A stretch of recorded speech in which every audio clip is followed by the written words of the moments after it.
জামাতের উপর নির্ভর করছে। জামাতের উপর কেমন নির্ভর করছে? এখানে সন্তোষ শর্মা সে সবসময় সবার সঙ্গী হইতো, তারপরে ওই যে গোবিন্দ চন্দ্র, এদের নিয়ে মিটিং করতেছে জামাত। জামাতের উপর কি ভারত নির্ভর করতেছে? ভারতের জামাতের লোকে আপনারা ইদানিং দেখছেন একটা কথা ভারতের বিরুদ্ধে জামাত বলতেছে না। আমি পাটু ভাইয়ের সাথে একমত না যে তারা জামাতের উপর নির্ভর করবে। আমি এখন পর্যন্ত যে জিনিসগুলো দেখতেছি সেটা হচ্ছে যে সমস্ত সাবজেক্টে ভারত আনকমফোর্টেবল, এই ধরনের কোন সাবজেক্ট নিয়ে এখন পর্যন্ত তারেক রহমান কোনো বক্তব্য দেয় নাই।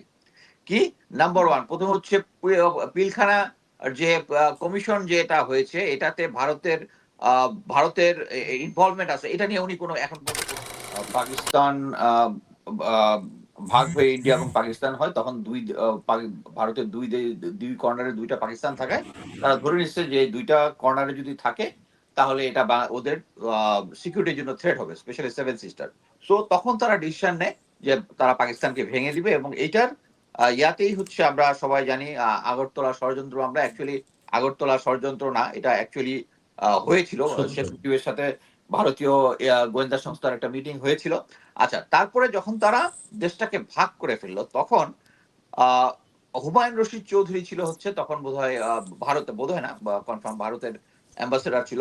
তার মাধ্যমে তারা বাংলাদেশের পররাষ্ট্র নীতিটাকে উপরে একটা কন্ট্রোল এনেছিল, তা শুধু কন্ট্রোল করার জন্য যে বাংলাদেশের পররাষ্ট্র নীতি যেন অ্যাগ্রেসিভ না হয়। তো তখন তারা কি বললো, শেখ মুজিবকে দিয়ে friends to everyone malice two নান।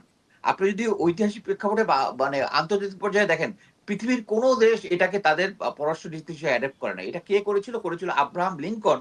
যখন তাদের গৃহযুদ্ধ যখন হয়েছিল তাদের ভিতরে, গৃহযুদ্ধের পরে দেশটাকে একীভূত করার জন্য তখন friends to everyone, kindness to everyone, এরকম একটা ওয়ার্ড, সিমিলার ওয়ার্ড যে ফ্রেন্ডস টু এভরিওয়ান করেছিল, ওইটা হচ্ছে তাদের দেশকে একত্রিত করার জন্য। বাট আমাদের শেখ মুজিবকে দিয়ে আমাদেরকে পররাষ্ট্রনীতিতে এই জিনিসটা ঢুকাইছে যে আমরা হচ্ছে ফ্রেন্ডস।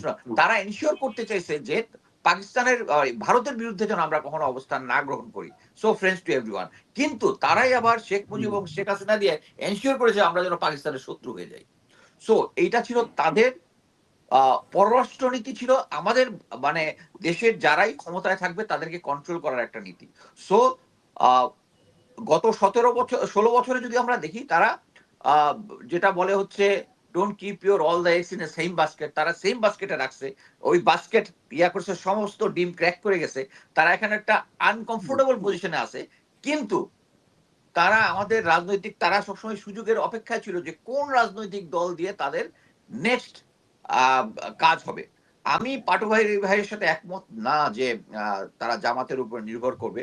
আমি এখন পর্যন্ত যে জিনিসগুলো দেখতেছি সেটা হচ্ছে যে সমস্ত সাবজেক্টে ভারত আনকমফোর্টেবল, এই ধরনের কোন সাবজেক্ট নিয়ে এখন পর্যন্ত তারেক রহমান কোনো বক্তব্য দেয় নাই। কি নাম্বার ওয়ান, প্রথম হচ্ছে পিলখানা যে কমিশন যেটা হয়েছে এটাতে ভারতের ইনভলভমেন্ট আছে, এটা নিয়ে উনি কোনো এখন পর্যন্ত কোনো কথা বলে নাই। উনি তাদের 57 জন অফিসারের ওখানে কবর জিয়ারত করেছে, হাদির হত্যাটার মধ্যে ভারতের ইন্টারেস্ট ছিল, এইটা নিয়ে কথা বলে না। এই দুইটা যখন সাক্ষাৎ, যখন উনি কবর জিয়ারতে যায়, আমি একজন সিনিয়র বিএনপির একজন ইয়াকে দিয়ে মনে করিয়ে দিয়েছি যে স্যার আপনি মনে করিয়ে দিবেন জনাব তারেক রহমানকে যে এখানে তাদের বিচার চাইতে হবে, বিচার যদি না চায় এই তাহলে আমাদের মিলিটারি অফিসারের জনগণ তো পরে, মানে আমি যেহেতু এক্স মিলিটারি অফিসার, আমি জানি যে মিলিটারি অফিসার যারা বিএনপিতে আছে তারা এই জিনিসটা পছন্দ করবে না, তারা চায় 57 জন অফিসারের কিন্তু ওখানে উনি কোনো বক্তব্য দেয় নাই, হাদির ব্যাপারে কোনো বক্তব্য দেয় নাই। সো এখানে আমি মনে করতেছি, এবং আমি আরেকটা জিনিস জেনেছি সেটা হচ্ছে, আপনারা জানেন যে যখন তারেক রহমান লন্ডনে ছিলেন তখন আমাদের জামাতে ইসলামের যে আমির ডক্টর শফিক, উনি গিয়েছিলেন তারেক রহমানের সাথে দেখা করতে। ওই দেখা করার মিটিংটার মধ্যে যে জিনিসটা আমি শুনেছি সেটা হচ্ছে ভারত মানে ডক্টর শফিক রহমান উনি একা গিয়েছেন ওখানে, তারেক রহমান ছিলেন, সাথে তার 4 জন সাঙ্গপাঙ্গ ছিলেন। তারা রীতিমতো শফিক রহমান শেখকে বসায়, তিনি রাজাকার ছিলেন, 71-এ তারাও কি ছিল, মানে পুরোনো যে ক্যাচাল আছে সবগুলো বলেছে হচ্ছে এইটা কার এজেন্ডা, এটা হচ্ছে ভারতের এজেন্ডা। জামাত এবং বিএনপি দুইটা দল, দুইটাই বাংলাদেশের জন্য কাজ করবে, এই দুইটা যদি এক হয় তাহলে ভারতের কোনো সুযোগই থাকবে না। তারা ওই উনার আশেপাশে যারা তারেক রহমানের যারা রেসপন্সিবল তাদেরকে এনশিওর করেছে জামাতের সাথে যেন কোনো অ্যালায়েন্স বা কোনো আন্ডারস্ট্যান্ডিং না হয়। আপনারা প্রতিটা পৃথিবীর অনেক দেশেই দেখবেন, মানে বেশিরভাগ দেশেই, যে তারা দুই দল, দুইটা ভিন্ন দল বা চারটা ভিন্ন দল, রাজনৈতিক দল থাকে, কিন্তু জাতীয় ইস্যুতে তারা সবসময় এক থাকে।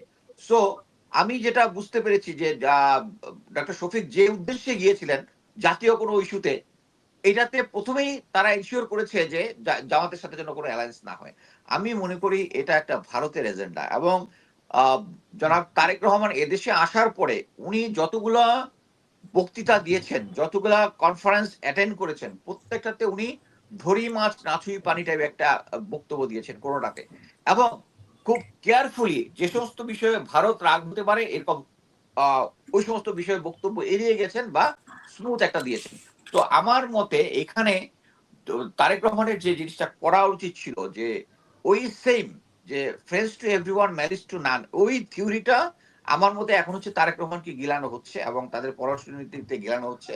সো এই জিনিসটা করার ফলে উনি উনার বক্তব্যের মধ্যে আমরা কোনো পাঞ্চ পাচ্ছি না। এবং আপনাকে বলে রাখি, আমি যেটা জানি, ফেরদৌস স্যার ভালো মতোই জানেন যে মোর দেন 100 মিলিটারি অফিসার্স রিটায়ার্ড যারা বিএনপি পন্থী ছিল, তারা কিন্তু এখন বিএনপি পন্থী আর না।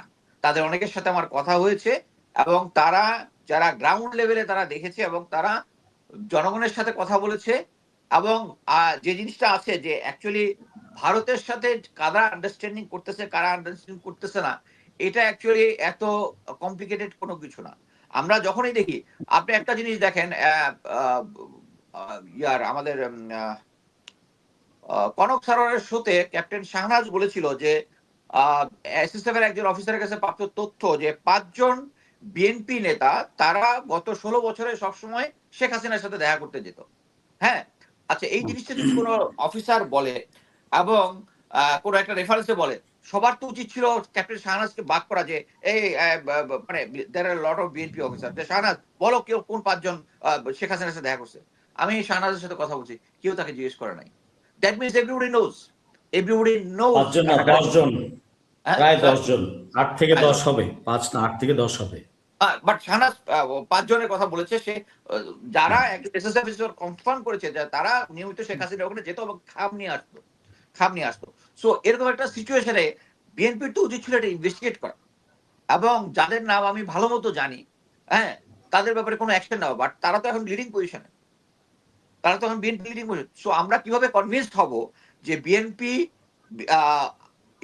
ইন্ডিয়ার ঘাড়ে চলে আসে না, বা এর উল্টা যে ইন্ডিয়া এখন বিএনপির ঘাড়ে চলে আসে কিনা। তো এরকম একটা সিচুয়েশনে আমি মনে করি যে ইন্ডিয়া ছিল একটা আনকমফোর্টেবল পজিশনে। আনকমফোর্টেবল পজিশন কি, তারা এতদিন ভারত আওয়ামী লীগকে সাপোর্ট দিয়েছে, আওয়ামী লীগের সমস্ত গুন্ডা পান্ডা সন্ত্রাসীদেরকে তাদের দেশে ইয়া করেছে। এই মুহূর্তে একটা সুইটেবল, মানে যদি এটা ঠিক যে প্রতিটা রাজনৈতিক দলেরই এই সমস্ত এম্বাসি এবং প্রতিবেশী দেশের ইয়ার সাথে যোগাযোগ রাখতে হবে তাদের ইয়ার জন্য, কিন্তু কথা হচ্ছে আমরা কেন রাখবো হচ্ছে এখানে আমার সুইটেবল পজিশনে আছি। এখন মনে করেন জামাতে ইসলাম যদি বলি, তা আমি মনে করি জামাতে ইসলাম তো চিন্তা করবে যে একটা সুইটেবল পজিশনে আছে, কারণ তাদের বড় বড় নেতাদেরকে ফাঁসি দিছে, তখন কি বলে ভারত তাদেরকে সাপোর্ট দিয়েছে। বিএনপিরও সেম জিনিস, কিন্তু বিএনপি এই অ্যাডভান্টেজটা নিচ্ছে না। তারা কনসার্ন যে পরবর্তীতে আগে ক্ষমতায় আসবে। আমাকে অনেক বিএনপির মিলিটারি অফিসার যাদের সাথে আমার পরিচয় আছে তারা কনফার্ম করে, না এটা একটা সেট আপ, জনাব তারেক রহমান চাচ্ছে আগে নির্বাচনটা হোক, তারপরে এই সমস্ত বিচার বিরোধী এই অ্যাড করবে। আমার কথা হচ্ছে এইটা নেগোসিয়েশনের সিস্টেম না। আমার কথা হচ্ছে ভারতকে যদি নেগোসিয়েট করতে হয়, তাহলে ভারতকে এই যে মনে করেন যে আনন্দবাজার যে পত্রিকাটা যে নিউজটা দিয়েছে, এটা কি জন্য, তাদের একটা আন্ডারস্ট্যান্ডিং হলেও তারেক রহমানের উপর একটা প্রেশার ক্রিয়েট করার জন্য এটা করেছে, যাতে জনগণ থেকে একটা প্রেশার পায়। তারেক রহমানের উচিত ছিল এই সেম প্রেশারটা ইন্ডিয়াকে দেওয়া, মানে যেটাকে বলে সমানে সমানে টক্কর দেওয়া। উনি তখন ইচ্ছা করলেই বলতে পারতেন, একটা পাবলিক ইয়াতে বলতে পারতেন যে 57 জন অফিসার নিহত হয়েছে, সেখানে ভারতের যে কমিশনের যে জেনারেল ফজলুর রহমান যে বের করেছে, এখানে ভারতীয় ইনভলভমেন্ট আছে। আমরা এটা ভবিষ্যতে দেখবো যে আমরা আন্তর্জাতিক আদালতে যাওয়ার মতো মেরিট যদি থাকে, আমরা ভারতকে এটার জন্য জবাবদিহিতা করবো। এই একটা মাত্র কথা যদি উনি বলতেন তাহলে আমি বুঝতাম যে তারা নেগোশিয়েট করতেছেন এবং ভারতকে গুড টার্মসে।